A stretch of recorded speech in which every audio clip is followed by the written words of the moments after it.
And first at 5, it was a deadly night captured on body camera. And today, jurors saw some of that for the first time. The trial of 3 former San Antonio police officers accused in the deadly shooting of Melissa Perez is now wrapping up its second day. It is not a question of if the officers shot Perez, but whether they violated protocol in that shooting. Our Erica Hernandez has been inside the courtroom at the Kadena Reeves Justice Center and joins us now live. Erica, what have been the takeaways so far in this trial? Yeah, Myra, so there are actually 3 takeaways. One of those being that today, for the first time, jury's seen footage of those first interactions with Melissa Perez and SAPD and SAFD. Also, the questions that they're being asked by the defense and the state, questioning her demeanor at the time of those interactions.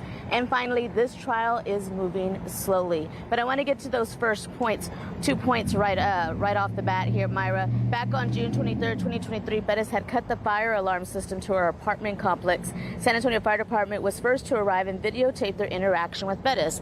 A lot of what Perez was saying didn't make sense, even telling firefighters that she owned the entire building. Despite that, she was not threatening firefighters. It was when police arrived that she starts to get agitated, especially when they begin to ask her about her mental health. Here are some of her responses.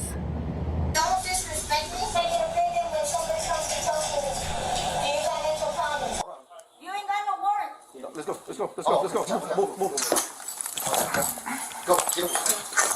Officers going back into her apartment and then almost 2 hours later ultimately being shot and killed. The prosecution is trying to establish that Perez was not a threat, but the defense is saying she was a danger to herself and others, even playing a 911 call from a resident of the complex who says, quote, she's being violent and has pliers in her hand. Now, as far as that last takeaway, this trial is moving very slowly, and it is because cross-examination is being done by each set of defense attorneys, which takes longer than an actual average cross-examination would take, and it's why this trial is expected to last anywhere from 2 to 3 weeks. We'll be continuing covering this case, and you can watch it live on all our digital platforms. Live at the Kadena Reeves Justice Center, Erica Hernandez, KSAT 12 News. Erica, thank you. A scooter, a driver, and shots fired. It was all part of a wild incident on the northeast side. Here's what police say happened in this case. A scooter rider and a car driver got into an argument after a person on the scooter accused the driver of almost hitting them. This happened near Parent Vital and Parent Central. The two exchanged words at one point, and then at some point, the scooter and the car collided. Then the scooter was dragged underneath the car. Police say the rider called a family member, and when that family member showed up, they shot at the tire of that car. Thankfully, no one here was hurt. Right now, SAPD says they are looking for video from around the area that might give them a clearer picture of exactly what happened. New details in a Sunday night shooting that left 1 man dead and a woman injured. This happened on the east side near Genoa Avenue and Monson Street. That's not far from North Walters. Police say 3 people were in a nearby parking lot when one of them began shooting. A man and woman, both believed to be in their 30s, were hit. The woman wounded is expected to be okay. Detectives are still investigating what led up to this shooting. So far, no arrests in this case. Let's take a look at TransGuide out there during this 5 o'clock commute. Loop 1604 at Hardy Oak Boulevard, a long line of cars and a long line of orange barrels, an area that's got some construction going on, certainly slowing things down as traffic comes off of that on-ramp to the highway there. Something to keep in mind just here at 1604 and Hardy Oak. Let's get a first check of the forecast with meteorologist Adam Caskey. You know, I asked you what the weather was, and you told me what? Blah? Blah. I think that's what it was. Boring. I've had a lot of adjectives for it lately, right? Some of them I don't necessarily want to share on air with everybody. But yeah, still very quiet out there. Now, there's rain as close as parts of West Texas and the Panhandle, and of course, New Mexico and Arizona still getting in on some of that leftover Pacific tropical moisture. There was actually flooding and a lot of flash flooding in parts of Arizona over the weekend. So the rain as close as parts of North Texas, and that's about it. Still high pressure in charge for us. The big blue H, dry high, it's in charge, but there are some disturbances out there, especially off to the west. That's where most of the rain is going to be in the days ahead, where we get those dips in the upper level flow. Then another one comes in Meanwhile, our upper high just continues to dominate. The one currently overhead will weaken, and then it's just replaced by another one. So the overall rainfall potential is up and over and pretty much everywhere but the Lone Star State. Of course, there's been a lot of chatter lately about a potential cold front. I'll get into my thoughts and the latest with that in just a bit. All right, Adam, we'll see you in a few minutes. Thank you. A student hit by a truck in front of John Jay High School has died after being hospitalized for nearly the last month. San Antonio police say the 16-year-old was walking across Marbach Road in a marked crosswalk when that truck hit him. SAPD says the driver stayed at the scene and is not facing any charges. Northside ISD said the driver involved in the crash was not connected with the school. President Trump in Egypt today, surrounded by world leaders celebrating the long-awaited ceasefire agreement between Israel and Hamas. 20 living Israeli hostages and the bodies of 4 deceased hostages have returned home. That was in exchange for nearly 2,000 Palestinian prisoners and the release of some much-needed humanitarian aid. The exchange is one crucial step in a greater peace plan, with many challenges still ahead, though. ABC's Christian Cordero has the latest from Washington. In Egypt today, with the world as witness, a symbolic signature and a vow to bring peace to the Middle East. Together we've achieved what everybody said was impossible. At long last, we have peace in the Middle East, and it's a very simple expression, peace in the Middle East. The first crucial step of a greater peace plan was put into action today, with Hamas releasing the 20 remaining living Israeli hostages and some of the bodies of the deceased hostages for nearly 2,000 Palestinian prisoners. President Trump insists the exchange has moved all parties on to phase 2, even though Hamas has not released all the bodies. Phase 2 has started, and the phases are all a little bit mixed in with each other. They're going to start cleaning up. You look at Gaza, it needs a lot of cleanup. Not everyone in Israel agrees the deal is being upheld. The Hostage Families Forum is calling for an immediate halt to the agreement as Israel's defense minister accuses Hamas of violating the ceasefire by failing to return all 28 deceased hostages. Even so, the fragility of the deal is met with long-awaited relief on both sides of the conflict. For the 20 remaining living hostages, reunion after joyous reunion. 738 days in the making. And the roads inbound to Gaza today swell with truckloads of desperately needed humanitarian aid, plus buses full of nearly 2,000 Palestinian prisoners, crowds huddled around their return home, or what's left of it. It's unclear what phase 2 of this peace plan entails exactly. And when it comes to lasting peace, the challenges include figuring out the future of Hamas, who will govern the Palestinian people, and how Gaza will rebuild. Christian Cordero, ABC News, Washington. The government shutdown is still dragging on, and the Senate won't vote on a clean funding bill again until Tuesday night. It is a vote expected to fail, though, for the 8th time. The White House says the Pentagon will tap about $8 billion in unused research funds to get paychecks to roughly 2 million service members on October 15th. Vice President J.D. Vance says some of that money will come from income tax and tariff revenue. We're here to help. That is the message from leaders at the new resource center that just opened up today. Take a look. Today, United Way of San Antonio and Bexar County and the Depletion Children's Center cut the ribbon on opening the United Way East Central ISD Family Resource Center. The goal here is to help East Central ISD families stay in school and stay healthy. One of the services that you'll find is going to be our 101 resource navigation. That is working alongside families to be able to say, hey, what is it that you need to go to the next level? Whether that be going back to school, renewing your benefits, finding, food. Maybe you don't know where your next meal is coming from. Let's help you get there. And we'll walk alongside you to help you fill out paperwork, gather any documentation that you might need. A family care closet will also be available. It will provide families things like hygiene and cleaning products.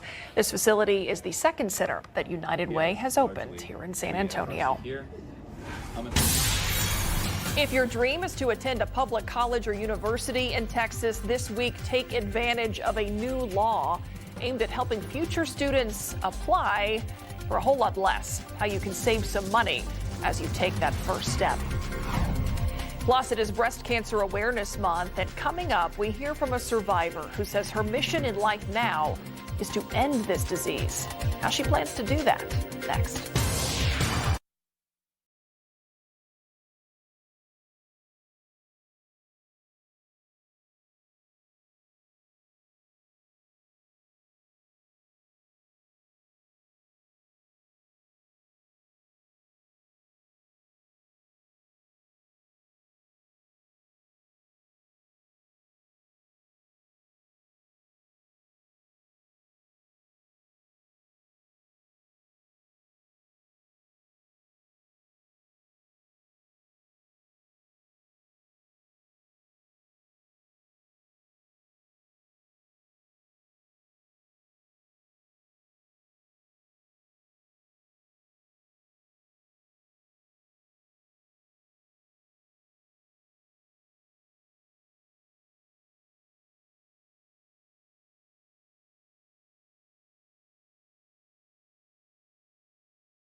Why can't the Spurs pay for a new arena all by themselves? Why do you need public dollars to do that? They're big questions before a big vote that's just weeks away. Funding for a new Spurs arena is on the ballot. A lot of voters are concerned when they look at this large amount of money coming from the city and the county. It's a project with excitement, debate, and implications for downtown San Antonio and beyond. If the Spurs don't get a new arena downtown, do they leave San Antonio? There's nothing about what's going on in San Antonio that is unique. On Tuesday, KSAT breaks down what's before voters in Propositions A and B, who would pay for a new Spurs arena, and what's happened in other cities when pro teams want new homes.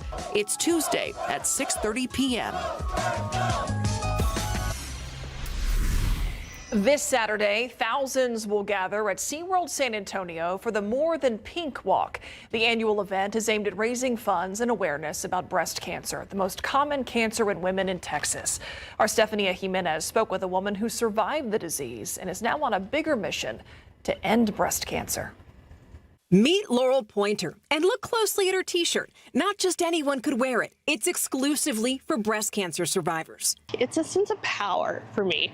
You could say breast cancer met its match in Laurel. She has a family history of the disease. Her mother battled it twice. She lost her aunt to breast cancer. And she's worked with the Susan G. Komen Foundation, the world's leading breast cancer organization, for more than 25 years. So last year, when Laurel got news she had been dreading, she knew what to do. I was diagnosed on July 18th of 2024. I'll always remember it because it was our wedding anniversary. And I got the call from the radiologist saying, I can't believe I'm saying this, but you have invasive ductal carcinoma. Her diagnosis followed a mammogram. That's a type of breast cancer that originates in the milk ducts and can spread to surrounding tissues. Doctors discovered it after Laurel had a mammogram. I am the poster child of Get Your Yearly Mammogram because we did. Last year in 2023, it didn't show anything. In 2024, it was there. Luckily for Laurel, doctors caught the cancer early, and she had something called the Oncotype DX genomic test, which looks at how likely cancer is to return. It also showed she didn't need chemotherapy. I had a bilateral mastectomy. These days, she feels fantastic. By doing the exercises that they ask you to do after the fact and don't just sit and wallow, you've got to get out, you've got to get moving, you've got to get walking, get those arms up in the air and do those things, and it makes the world of difference in your recovery. But Laurel isn't hitting the brakes anytime soon. Now that she fought breast cancer and won, she has her eye on the bigger prize. I want everybody's journey to be easier than the person before them. Right. And that's why I am participating in a couple of clinical trials. And that's why I want to talk about oncotyping, because not everybody knows about it. And so with those things, you know, I'm still here to make a difference. Stefania Jimenez, KSAT 12 News. Stefania Jimenez will also MC the More Than Pink Walk this Saturday. That's October 18th. The event again is at SeaWorld San Antonio. The site opens at 7 a.m. and the walk begins at 9. We have the registration link on our website, ksat.com. Just look for this story. A Beacon Hill street safety project by a San Antonio nonprofit is now uncertain. That's after Governor Greg Abbott ordered TxDOT to remove non-standard pavement markings, including symbols the state calls political. Activate SA says they plan to use a grant to paint art murals to improve safety on Blanco Road in between Fulton Avenue and West Linwood. The group says they're now consulting with officials and they hope to move forward as planned. Good news if you know someone applying for college. All this week, application fees for public colleges and universities for Texas residents will be waived. That means you can apply for free. Cafe College, a local nonprofit, says applications to get into schools can range anywhere from $30 to $90. And when you're applying to multiple schools, that can add up fast. Fees will be waived at Texas public schools through this Sunday, October 19th at 11:59 p.m. All right, took a look outside with live cam. It's a pretty picture. Maybe the forecast is blah for our meteorologist. But Adam, there's something that's kind of standing in our way of making it interesting, giving us any rain. Yeah, we talked about the upper level high, the big blue H, which is still the main dominant factor overhead. And we're so used to that around here, especially in the summertime, but even sometimes in the transition seasons, which we are getting into, and we would typically start to see some cold fronts. And I know there's been a lot of chatter about a potential cold front this upcoming weekend. Don't get your hopes up. Let's just put it that way. There's actually a cool front right now, just to the north of us. You see how we're 90 in San Antonio, 88 San Angelo, 89 in Abilene, but then Lubbock, 73, Amarillo at 69. You get into western Kansas and it's 59 degrees, and even Nebraska at 60. So there is some cooler air out there. The problem is this front is going to quickly start retreating northward as a warm front, and we're not going to get any of that cooler air, but North Texas getting clipped by it. And it's that time of year we take a visit up to Canada to take a look at the Canadian temperatures in the 30s and 40s right now, so there's some cool air there. Saskatoon, Saskatchewan, for example, my favorite city, 36 degrees, Calgary at 32, even Thompson at 32, so there's some colder air out there. That patch of colder air is going to stay well to the north of us and move into New England and the mid-Atlantic. Another batch of cooler air is likely to plunge southward by this weekend.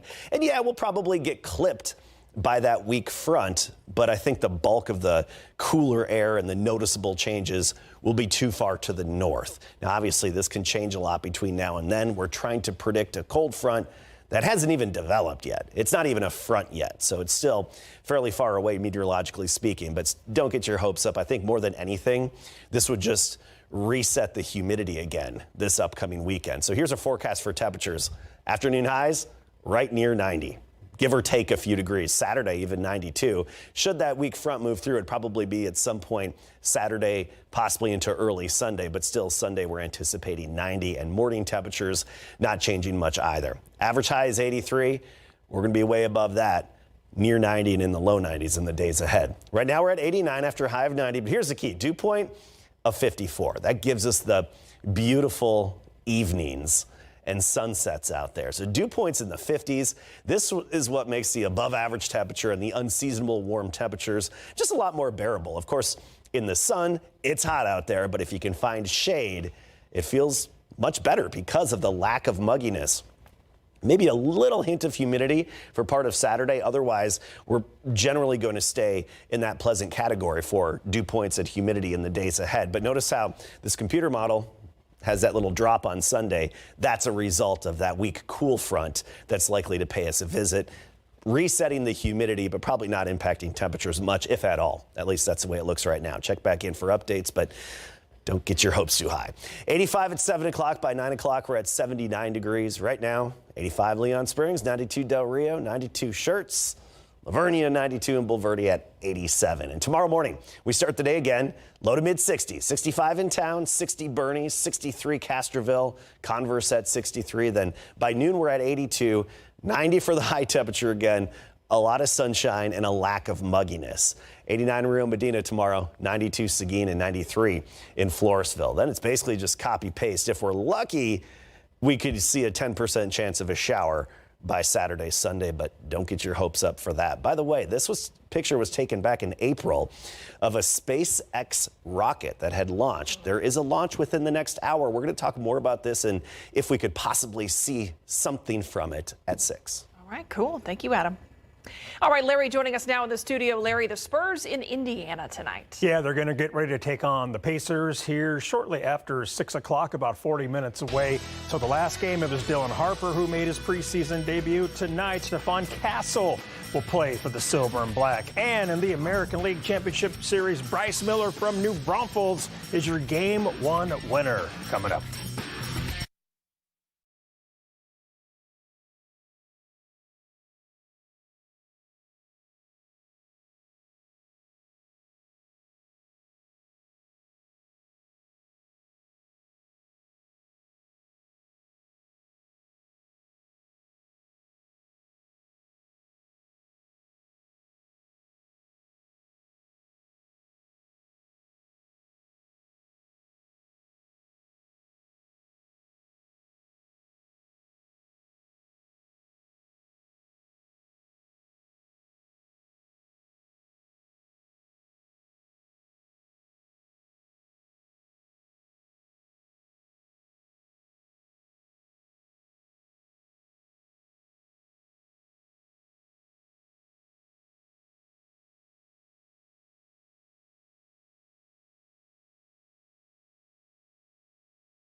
the job that Bryce Miller did tonight was phenomenal. Coming back, on short rest. Miller gets the first out of the ball game. Seattle Mariners skipper Dan Wilson praised his starting pitcher in New Braunfels' very own Bryce Miller in Big Board Sports.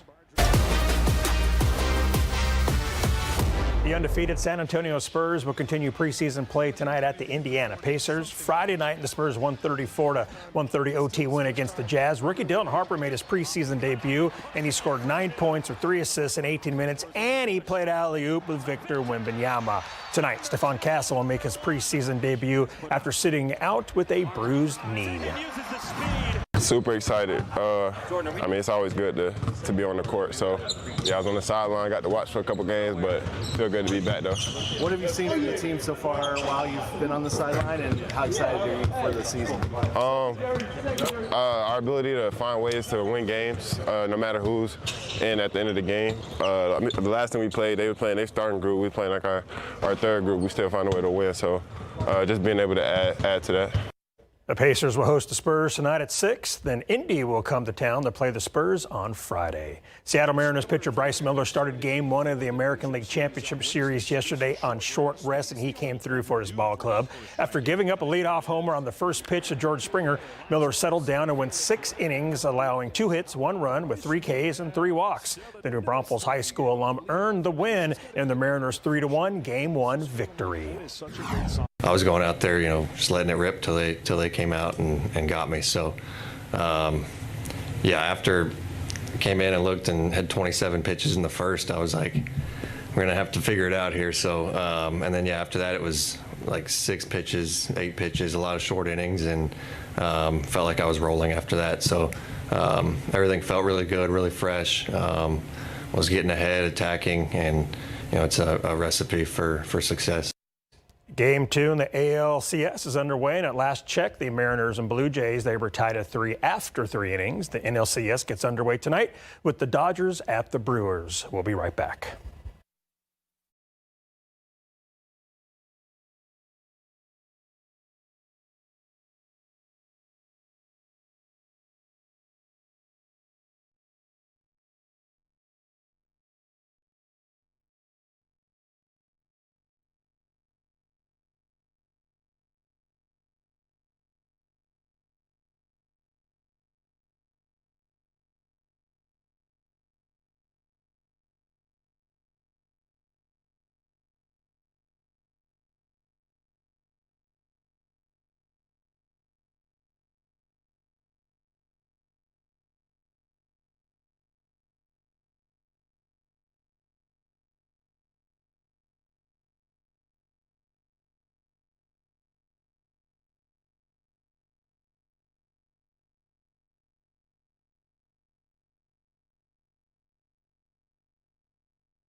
Here's a look at what's coming up tonight on ABC's Prime Time. Starting at 7, Monday Night Football kicks off. Tonight, the Chicago Bears face off against the Washington Commanders. Then the night beat is right after the game, starting about 10:15. Adam. All right, unfortunately, upper level high, Big Blue H, despite breaking down by Friday into the weekend, it's still just going to be replaced by another upper high. So you see that rain potential all around us, not over us.